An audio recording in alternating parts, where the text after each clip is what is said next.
Welcome everybody to the Master's Day presentation for Film and Photographic Studies, a track of the Master Media Studies. My name is Julian Ross. I'm one of the teachers on the course. I teach two courses, Curating Film and Video and Contemporary Theories of Film. And I'll tell you a little bit more about myself in a moment, but I just want to say that if you have any questions, there's a little box next to this presentation where you can add the questions. And after the presentation, we will read them out and answer them as best as we can.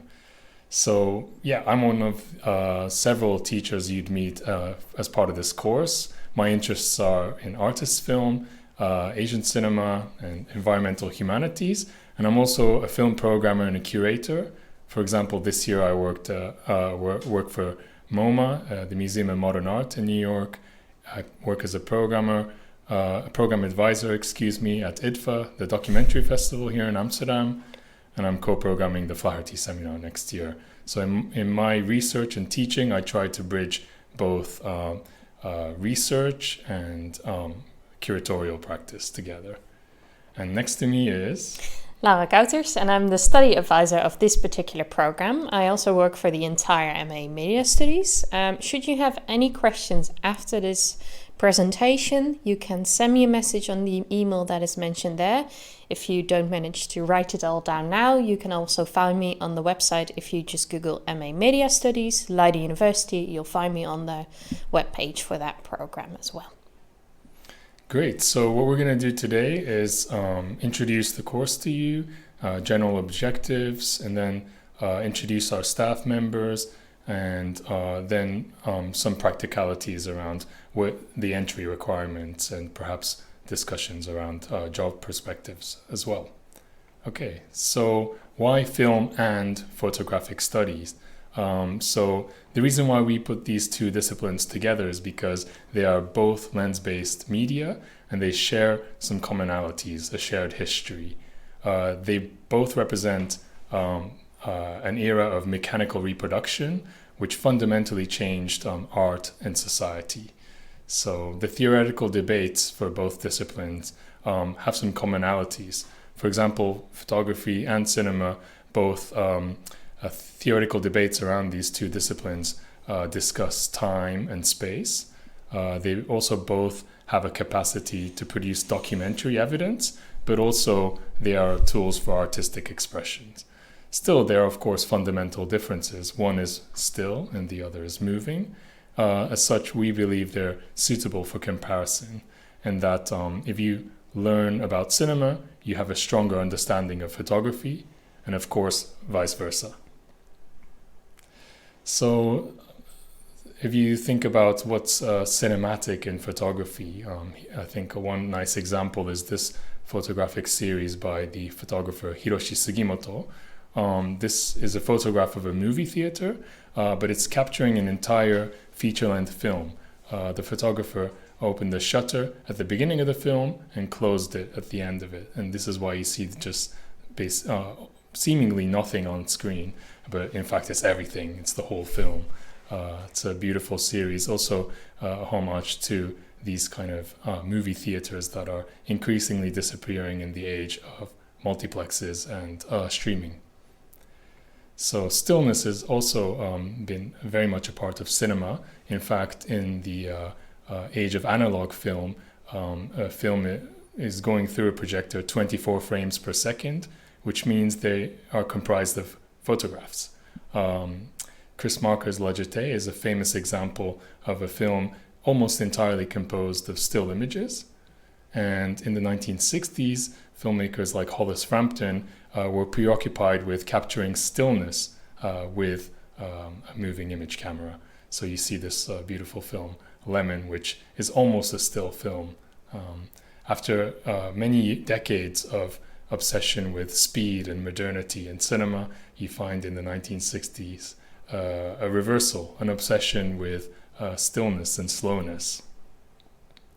My students really like this film. That's why I chose this one. Even though it seems so boring, it's just a lemon on screen.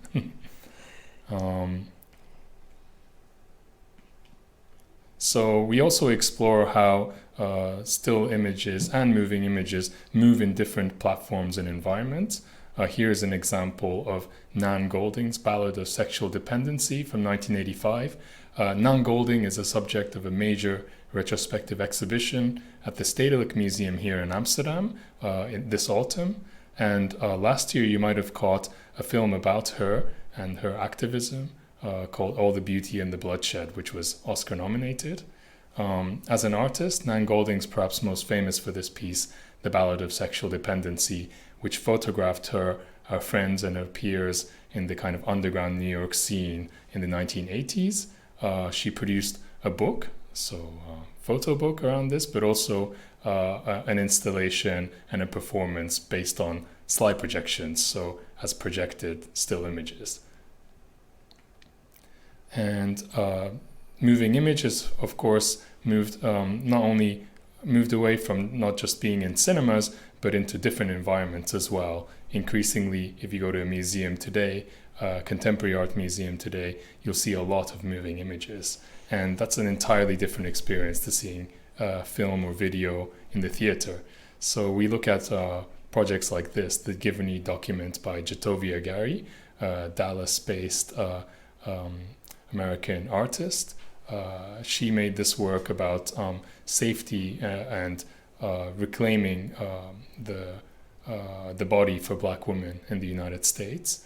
She's made a film version of this, which won an award at the Locarno Film Festival, but also has made an installation version of this work on multiple screens with special sculptures and for seats and on the wall on which the films are being projected onto.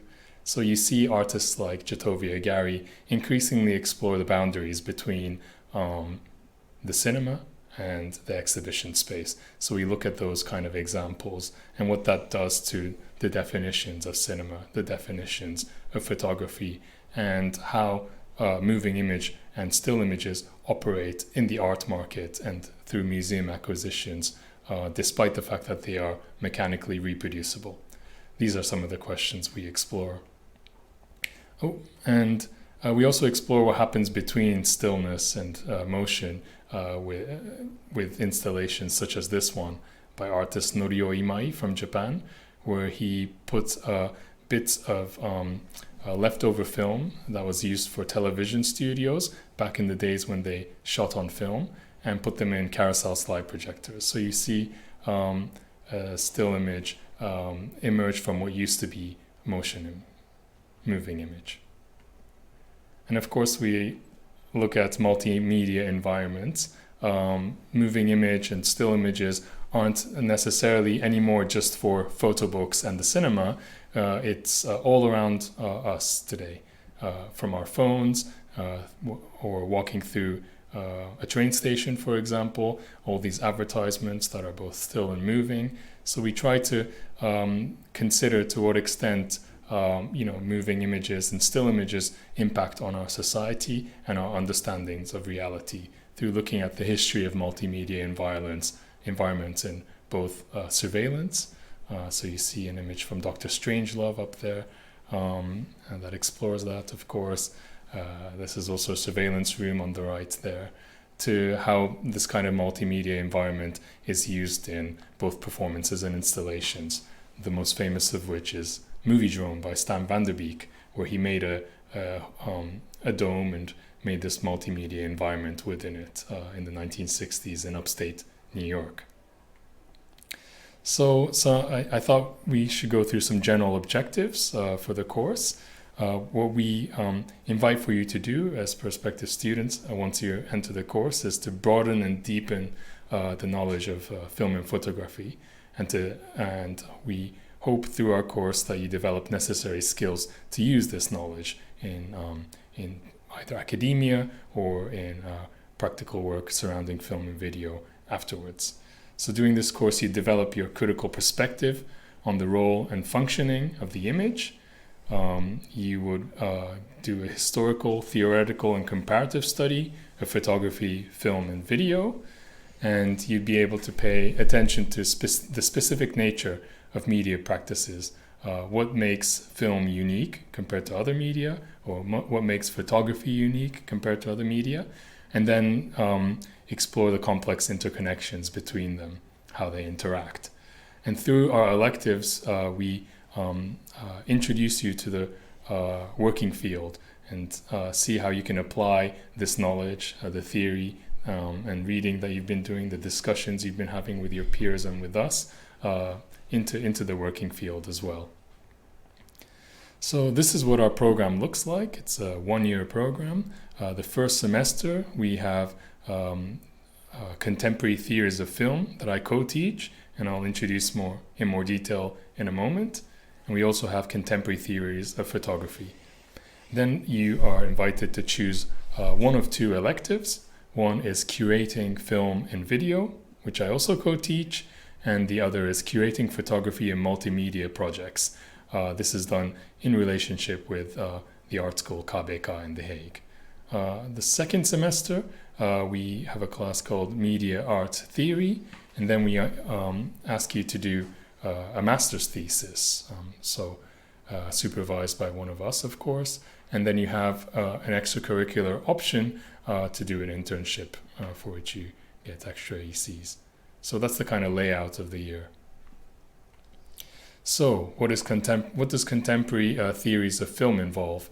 Well, in this course, we explore contemporary theoretical discussions in film, but we look at film both as text, but also cinema as experience. So what does it mean to us that we experience film not just in the theater, but on our laptops at home, or perhaps on our phones on the way between home and work, for example.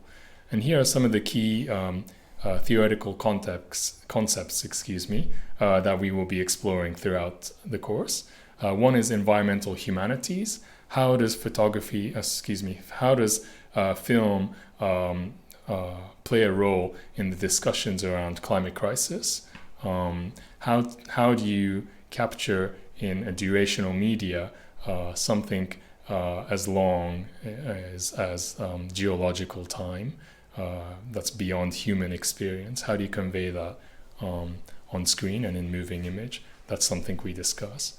We also discuss animal studies, so representations of animal on screen and the ecology that we are very much a part of within nature, between humans, non-humans, and the environment. For example, we look at the film All That Breathes, a beautiful film that was from India that was also Oscar nominated last year. Below that is a video installation by Isadora Neves Marques from Portugal. She represented Portugal in the Venice Biennale last year, and this is a film called Digital Animals, where it shows young people in the comforts of their home watching videos of animals and falling asleep. So here's an example of a case study that we looked at both for the content of the film involving animals, but also thinking about the experience of cinema, that it's moved from the cinema space to the home. We also look at affect theory. So affect theory is thinking about your bodily, visceral response to cinema. What happens to your body, the immediate response that you experience to an image on screen, for example. So we look at various theorists grappling with this idea of affect.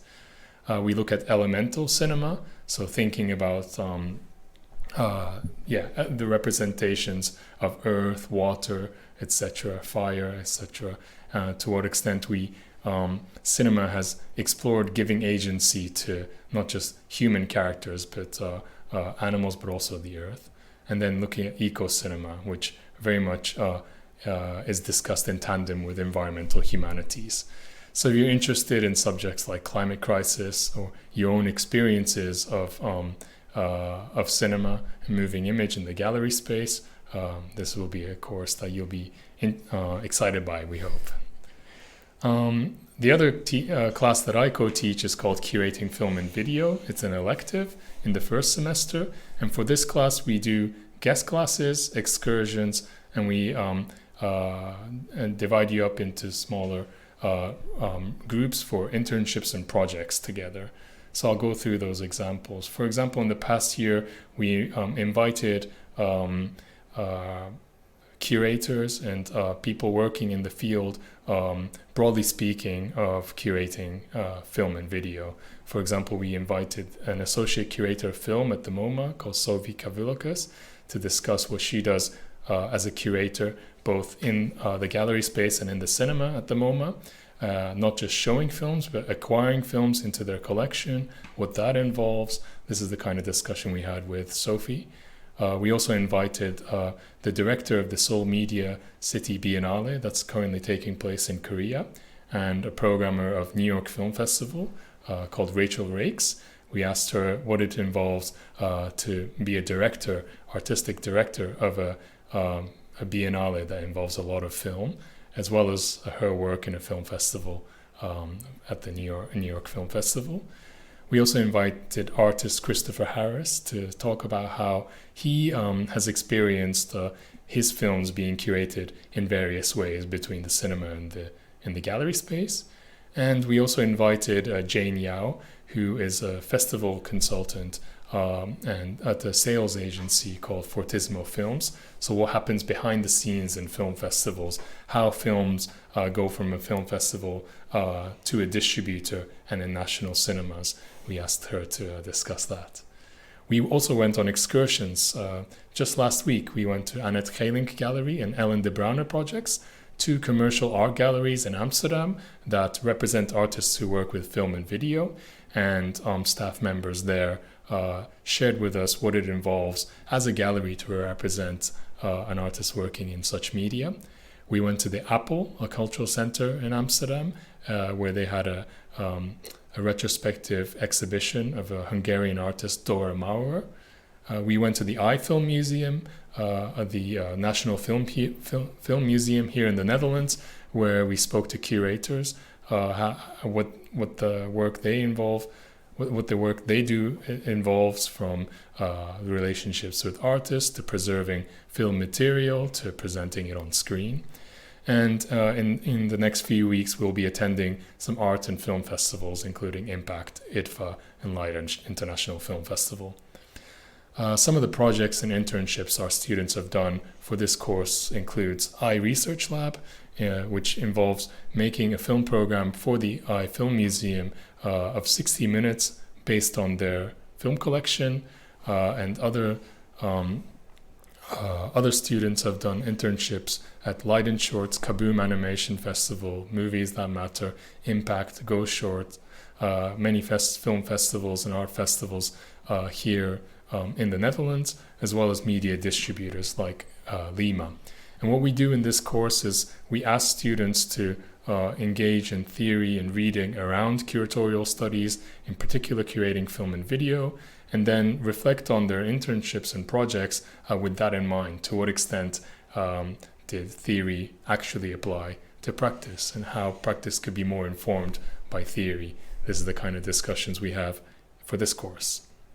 So I'll briefly walk through some of the other courses that you do. The other elective that we have is curating photography and multimedia projects. And this involves introducing you to the contemporary practice of exhibition making and photo magazine or book making with photography. And in this class, we invite photographers, curators, and designers to share insights into their curatorial work in a variety of platforms and media that involves photography.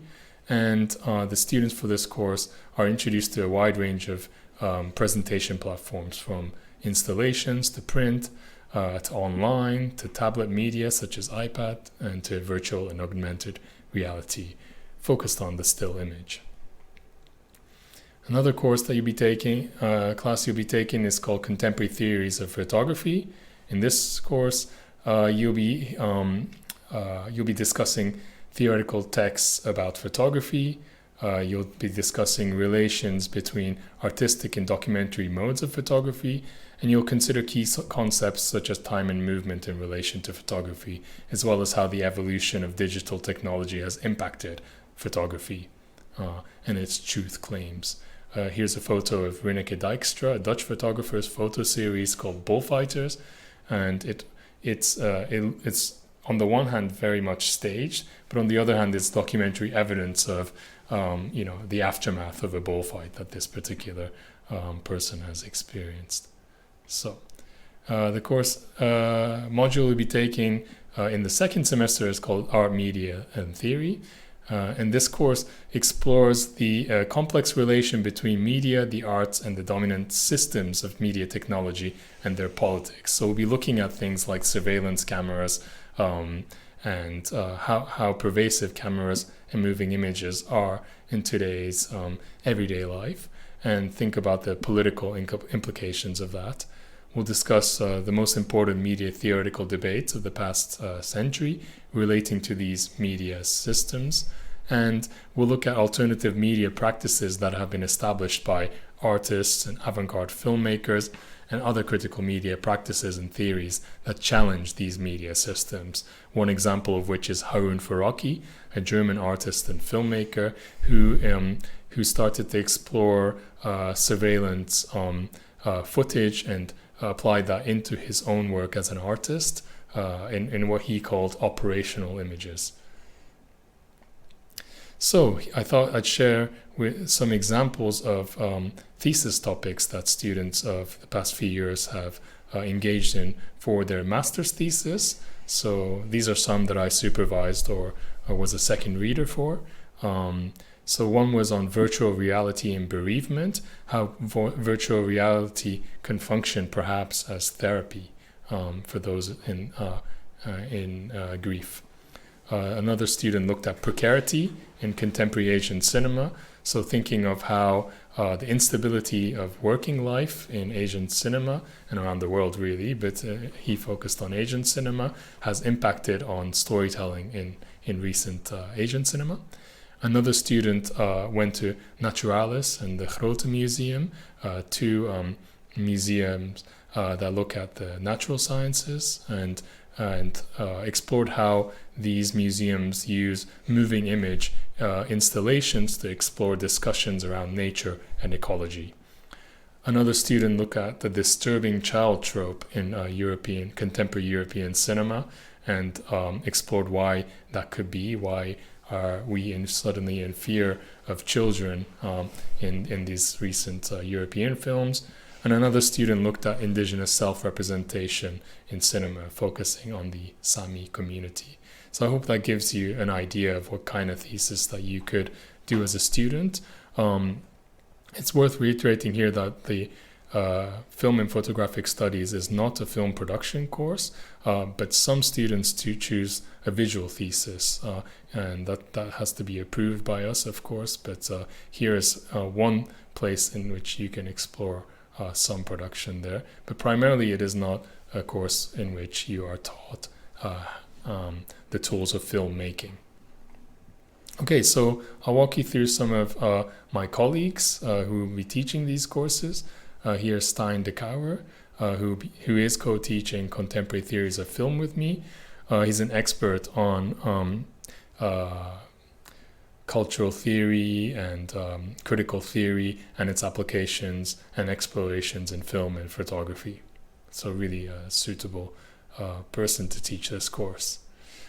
Ali Shoberi is teaching contemporary theories of photography, and he's focused on photographic theories, continental philosophy, and human geography and animation in his research. Again, perfect person to be teaching this course. Jana Houven co-teaches curating film and video with me, but is also the track leader for this course. So yeah, you'll see a lot of her if you join us. Her research interests involve intermediality, political cinema, television series, refugee crises, and video art.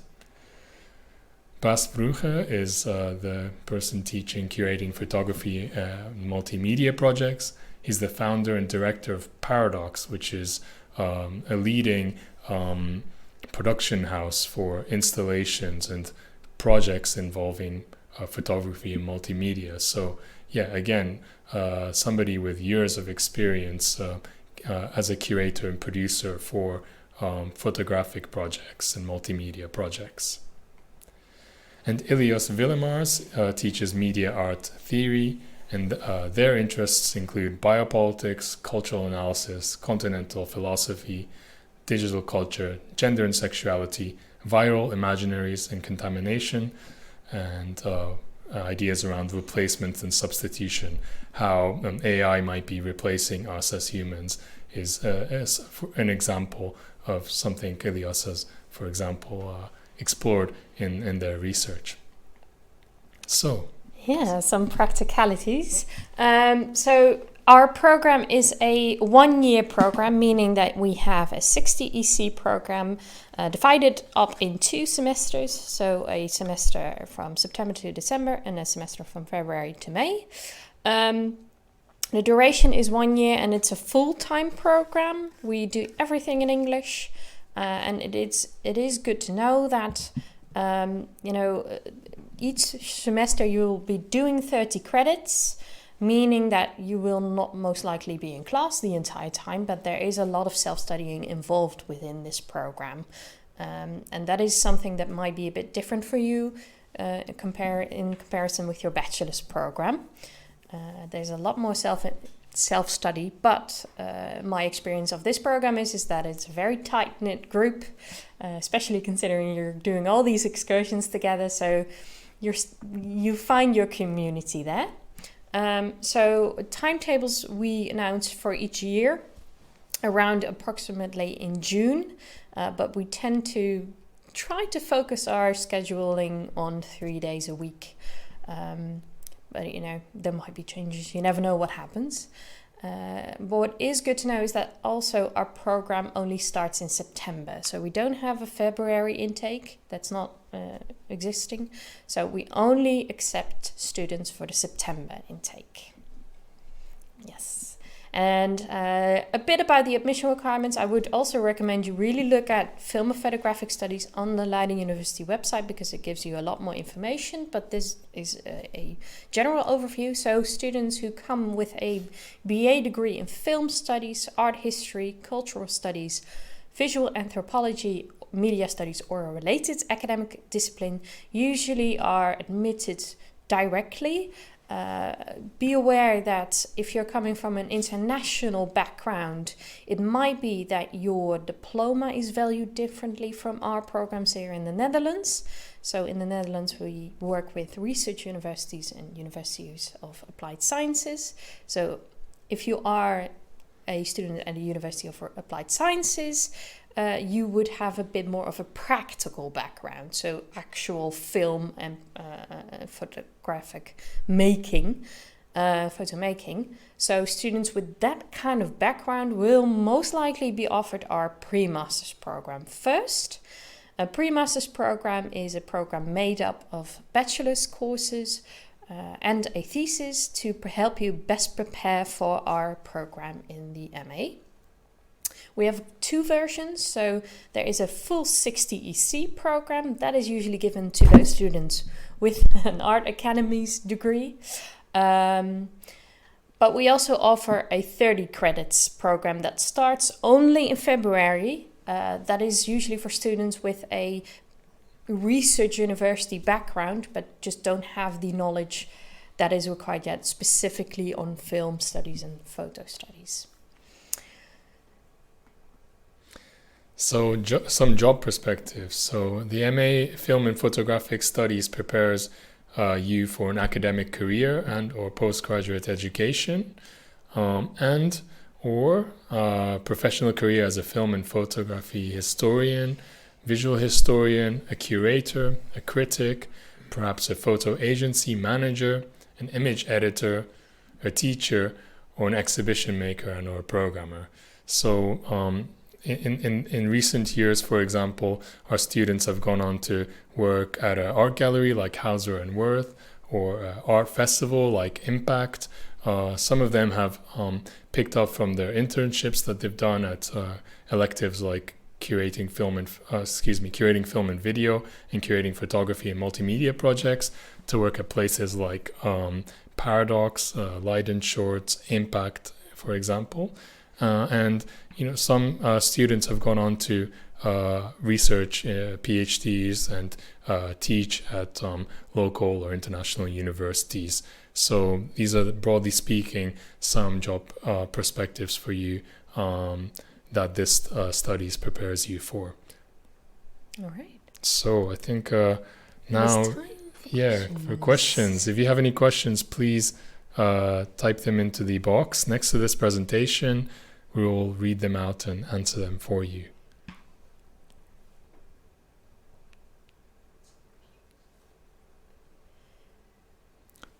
No questions? That's a good sign, because that means we Then were we thorough, were really huh? clear. Yeah. Yay. Oh, wow. Maybe we'll wait a few moments and see if anybody's typing.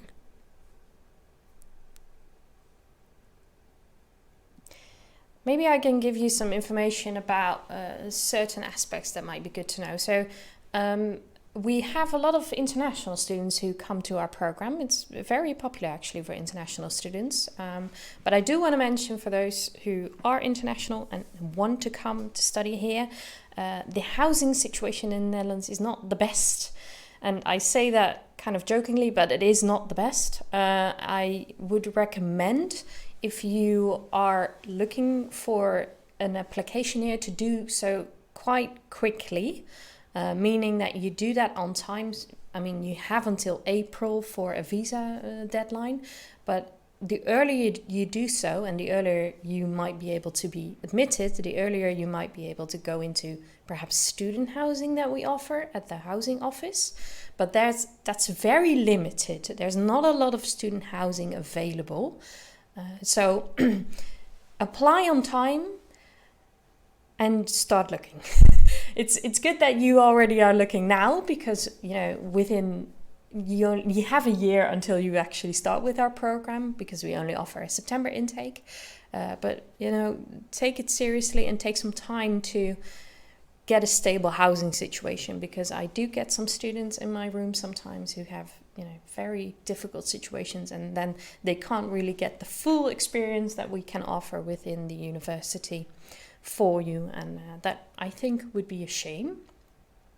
What also might be good to know is that the internship we mentioned is an extracurricular, so the electives have a internship-ish sort of component to them, but it is not a full-on independent internship for 10 credits.